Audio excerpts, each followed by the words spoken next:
jusqu'au 11e verset. Avant de commencer, je vais prier, Père, je laisse ce moment entre tes mains. Que je diminue, toi seul tu croisses. Parle à ton peuple. Au nom de Jésus, Amen. Amen. Juge 11, 1 jusqu'au 11e verset. Amen. Je lis pour vous au nom de Jésus. Jephthé le Galadite était un vaillant héros. Il était fils d'une femme prostituée et c'est Galad qui avait engendré Jephthé. Verset 2. La femme de Galad lui enfanta des fils qui, devenus grands, chassèrent Jephthé et lui dirent: Tu n'hériteras pas dans la maison de notre père, car tu es fils d'une autre femme. Verset 3. Et Jephthé s'enfuit loin de ses frères et il habita dans le pays de Tob. Des gens de rien se rassemblèrent auprès de Jephthé et ils faisaient avec lui des coups de main. Verset 4. Quelque temps après, les fils d'Ammon firent la guerre à Israël. Et comme les fils d'Ammon faisaient la guerre à Israël, les anciens de Galad allèrent chercher Jephthé au pays de Tob. Verset 6. Ils dirent à Jephthé: Viens, tu seras notre chef et nous combattrons les fils d'Ammon. Verset 7. Jephthé répondit aux anciens de Galad: N'avez-vous pas eu de la haine pour moi et ne m'avez pas chassé de la maison de mon père? Pourquoi venez-vous à moi maintenant que vous êtes dans la détresse? Verset 8. Les anciens de Galad dirent à Jephthé: Nous revenons à toi maintenant afin que tu marches avec nous, que tu combattes les fils d'Ammon et que tu sois notre chef, celui de tous les habitants de Galad. Verset 9. Jephthé répondit aux anciens de Galad: Si vous me ramenez pour combattre les fils d'Ammon et que l'Éternel les livre devant moi, je serai votre chef. Verset 10. Les anciens de Galad dirent à Jephthé: Que l'Éternel nous entende et que juge si nous ne faisons pas ce que tu dis. Verset 11. Et Jephthé partit avec les anciens de Galad et le peuple le mit à sa tête, l'établit comme chef. Et Jephthé répéta devant l'Éternel à Mispa toutes les paroles qu'il avait prononcées. Amen. Est-ce que vous pouvez acclamer pour cette parole? Amen. Et le thème principal de cette réunion de prière, comme vous le savez, c'est l'attitude et la position d'un vaillant héros. Amen. Mais moi, je viendrai avec un sous-thème qui est le thème de mon message. Le sous-thème de mon message, c'est la position et l'attitude d'un vaillant héros face au rejet. Dis, répète ceci: la position et l'attitude d'un vaillant héros face au rejet. La position et l'attitude d'un vaillant héros face au rejet. Amen. Vous savez, lorsque le pasteur Dieu merci m'a donné ce thème, et lorsqu'il m'a annoncé que je devais aussi intervenir, j'ai dit gloire à Dieu. Mais surtout, ce qui me préoccupait dans mon esprit, c'était: Seigneur, qu'est-ce que je vais dire à ton peuple? Qu'est-ce que je vais donner comme nourriture? Quelle est la nourriture en ce temps précis? Le Seigneur, j'ai dit: Seigneur, tu as inspiré ton serviteur la position et l'attitude et la position d'un vaillant héros. Mais Seigneur, qu'est-ce que je vais dire? Et vous savez, moi j'aime respecter le thème, j'aime respecter le contexte. Et pendant que je méditais sur le thème, pendant que je fixais mon regard sur le thème, le Seigneur m'a éclairé sur le mot vaillant héros. Répète ceci: vaillant héros. Je monte doucement, après je vais monter. Je monte petit à petit. Amen. Et le Seigneur me éclairait sur le mot vaillant héros. Et le Saint-Esprit me faisait comprendre par là que Gédéon n'est pas le seul vaillant héros de la Bible. Répète ceci: Gédéon n'est pas le seul vaillant héros de la Bible. Gédéon n'est pas le seul vaillant héros. C'est vrai, lorsqu'on parle de vaillant héros, lorsqu'on prononce le mot vaillant héros, on voit directement Gédéon. On le voit dans Juge 6, 12. L'ange de l'Éternel lui apparut et lui dit: L'Éternel est avec toi, vaillant héros.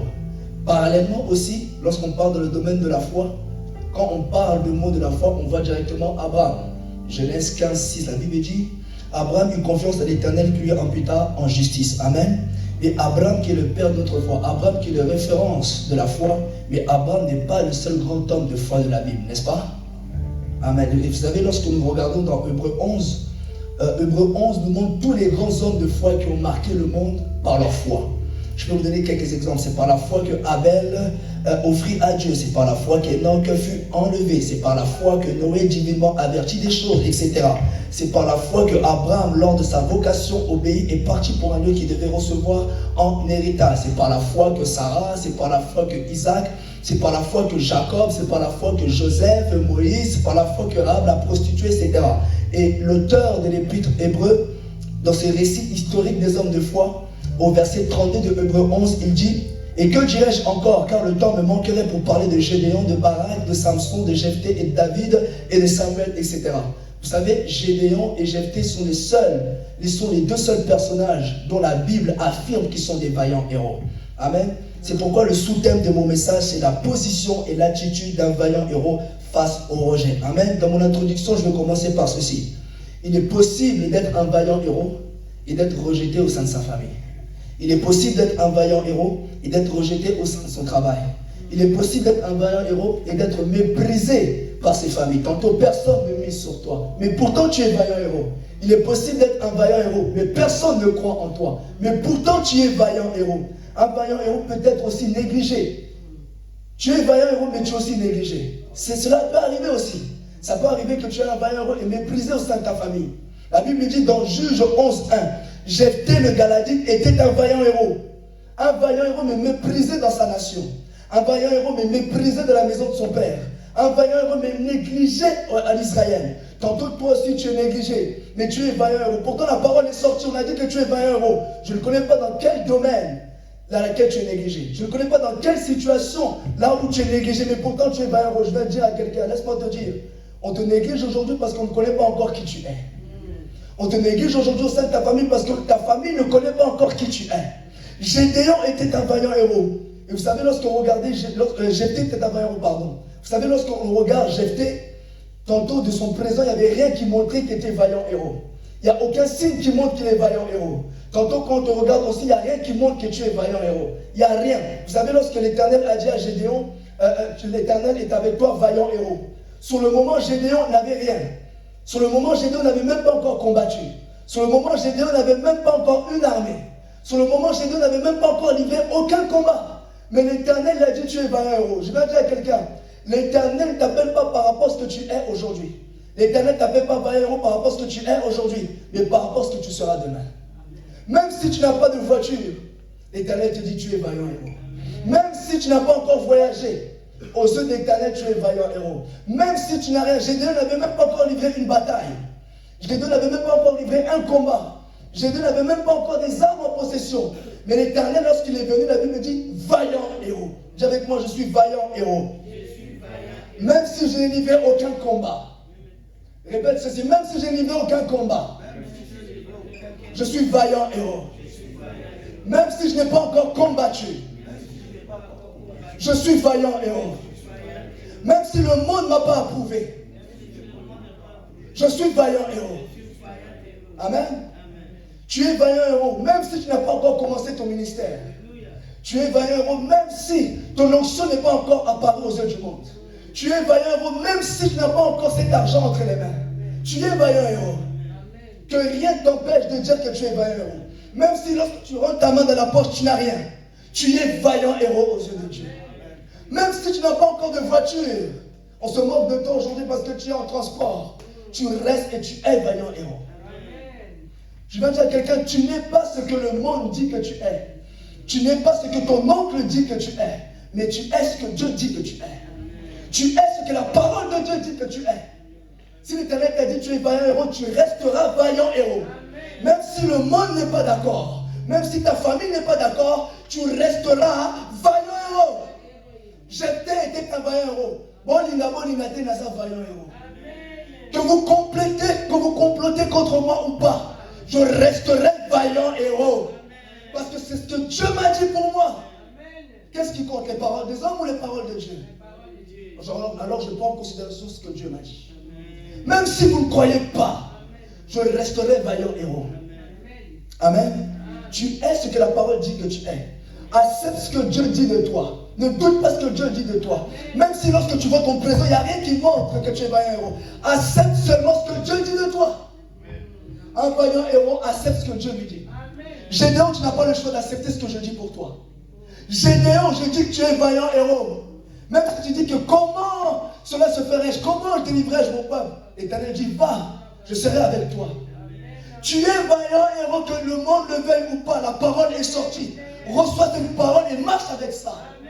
Tu es vaillant héros, c'est ton identité cette année. Tu es vaillant héros, rentre en action. Tu es vaillant héros, mets les pieds et agis. Que le monde le veuille ou pas, que ma famille le veuille ou pas, je resterai vaillant héros. Et vous savez, Jephthé, la Bible nous dit que dans Juge 1, La Bible dit, Jephthé, il était fils d'une femme prostituée, et c'est Galaad qui avait engendré Jephthé. Pourtant, la Bible dit qu'il est vaillant héros, mais fils d'une femme prostituée. Amen. Tantôt sa mère était connue dans le boulevard, mais pourtant il est vaillant héros. Tantôt il a subi des moqueries durant sa jeunesse à cause de sa mère prostituée. On se moquait de lui. On se moquait de lui. On dit, regardez le petit là-bas. Jephthé le vaillant héros. Tantôt, regardez ce Jephthé là. Cette femme, sa mère est une prostituée. Sa mère est une prostituée. Mais le monde qui se moquait de lui ne savait pas que Dieu allait passer à travers cet enfant pour ôter l'opprobre de sa mère. Je vais dire à quelqu'un, tantôt aussi on s'est moqué de toi. Tantôt aussi on s'est moqué de toi. Mais Dieu va passer à travers tes enfants pour ôter l'opprobre de ta maison. Dis avec moi les fruits de mes entrailles. Demandons des grandes personnes dans ces nations. Les fruits de tes entrailles. Les gens peuvent dire que non, c'est un accident. Jephthé n'est pas un accident. Jephthé n'est pas un accident. Il est dans le plan de Dieu. Les enfants que tu as, ce ne sont pas des accidents. Dieu va passer à travers cet enfant pour ôter l'opprobre de ta famille. Dieu va passer à travers cet enfant pour essuyer des larmes. Cette femme prostituée, on se moquait de elle. Regardez, la femme prostituée, elle a mis un enfant. Non, l'enfant n'est pas un accident, attention. Cet enfant est le vaillant héros du pays. Cet enfant est dans le plan de Dieu. Ceux qui se moquaient de lui ne savaient pas que cet enfant était dans le plan de Dieu. Les fruits de tes entrailles sont dans le plan de Dieu. Les fruits de tes entrailles ne sont pas venus en vain dans ce monde. Les fruits de tes entrailles, même si toi tu n'as pas vu, à travers tes enfants tu les verras. On s'est moqué de toi hier, prostituée. On s'est moqué de toi hier. Mais tes enfants essuieront tes larmes. Et Dieu est passé à travers cet enfant. Il a enlevé l'opprobre de sa maison. L'enfant n'est pas un accident. Je vais dire à quelqu'un, à cause de tes enfants, le monde va t'acclamer. À cause de tes enfants, les gens viendront de loin pour dire, mais monsieur, papa, explique-nous comment ton enfant a grandi. Nous voulons savoir comment il atteint cette dimension. Je prophétise pour les mamans d'ici.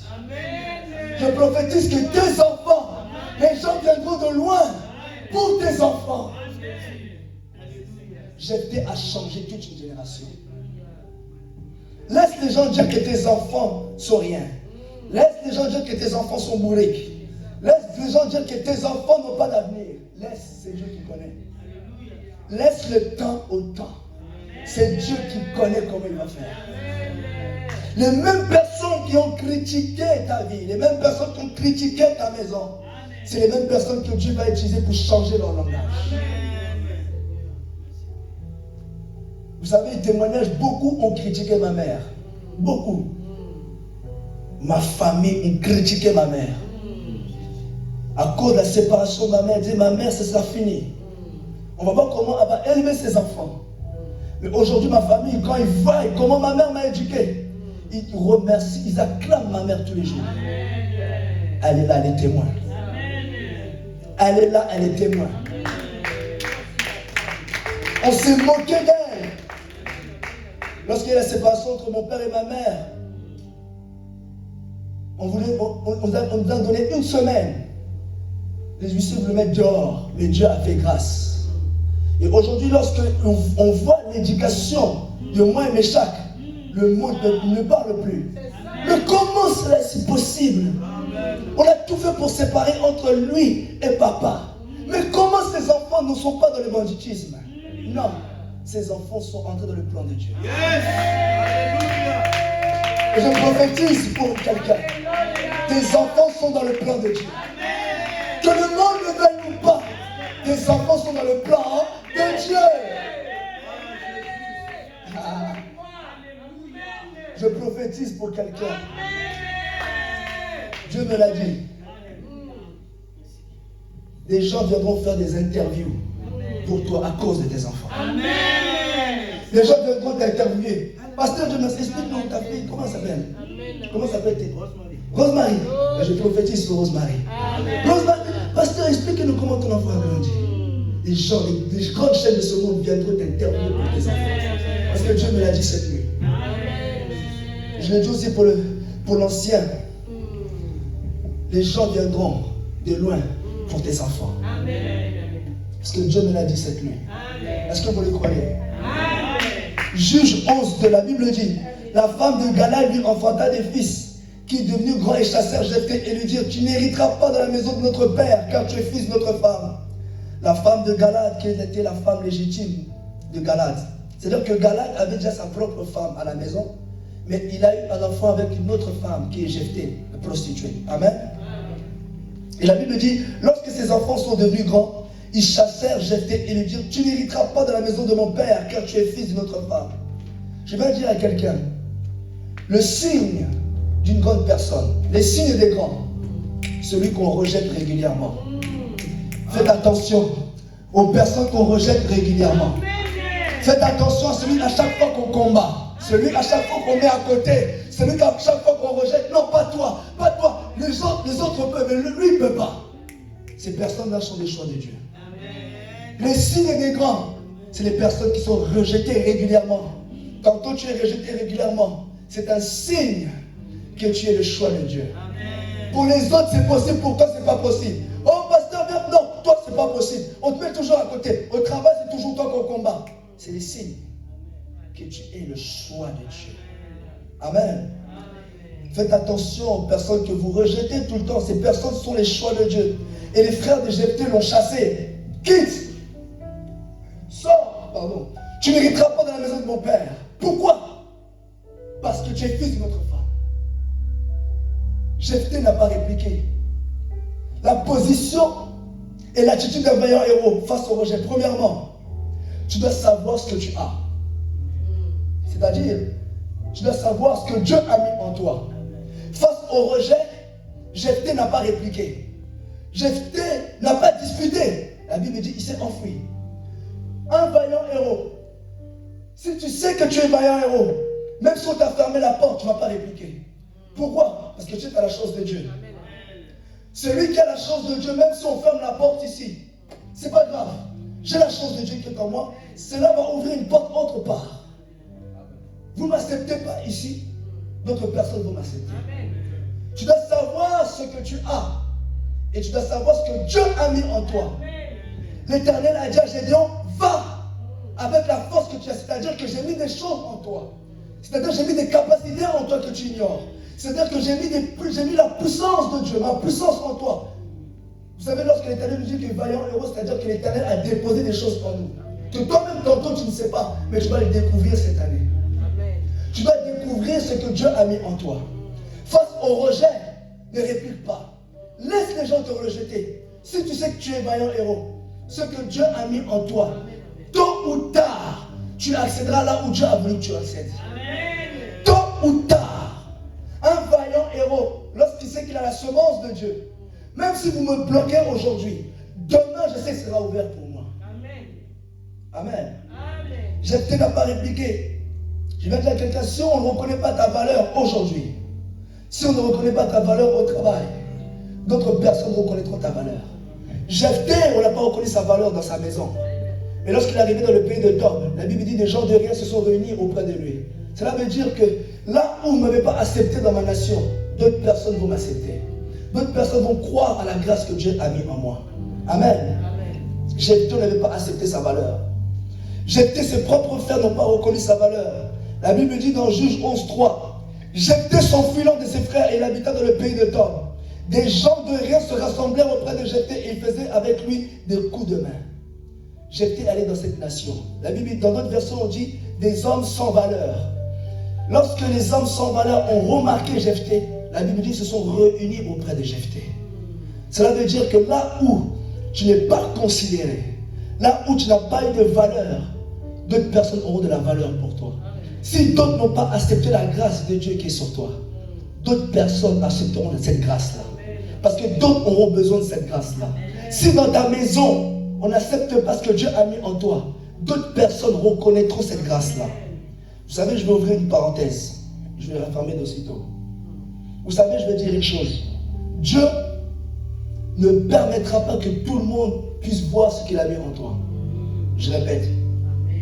C'est-à-dire que Dieu ne permettra pas que tout le monde remarque ton étoile. Pourquoi? Vous savez, lorsque vous regardez l'étoile de Jésus, la Bible dit que l'étoile de Jésus brillait déjà. Qui ont remarqué l'étoile de Jésus en premier? Les mages. Mais attention, les mages avaient une bonne intention vis-à-vis de cette étoile. La Bible dit dans Matthieu 2:2, où est le roi des Juifs qui vient de naître, car nous avons vu son étoile en Orient et nous sommes venus pour adorer. Quelle était l'intention de ces mages? Ils sont venus pour adorer. C'est-à-dire que Dieu a permis aux mages de remarquer l'étoile de Jésus parce qu'ils savaient qu'ils allaient avoir une bonne intention vis-à-vis de cette étoile. Est-ce que vous comprenez cela? Dieu a permis aux mages de remarquer l'étoile qui dit qu'il est le roi des Juifs parce qu'ils savaient que l'intention de ces mages allait être bonne vis-à-vis de cette étoile. Et lorsque vous regardez au verset 3, la Bible nous dit que Hérode, lorsqu'il a appris la nouvelle, la Bible dit, le roi Hérode ayant appris cela, fut troublé et tout Jérusalem avec lui. Hérode a commencé à avoir peur lorsqu'il a appris la nouvelle, cette étoile.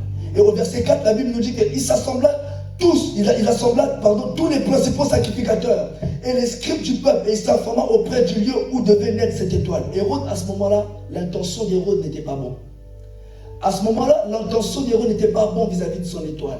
Hérode, vous savez, lorsque vous avez l'histoire, Hérode a commencé à dire depuis combien de temps l'étoile brillait. Pourquoi? Parce que Dieu n'avait pas permis que Hérode remarque cette étoile.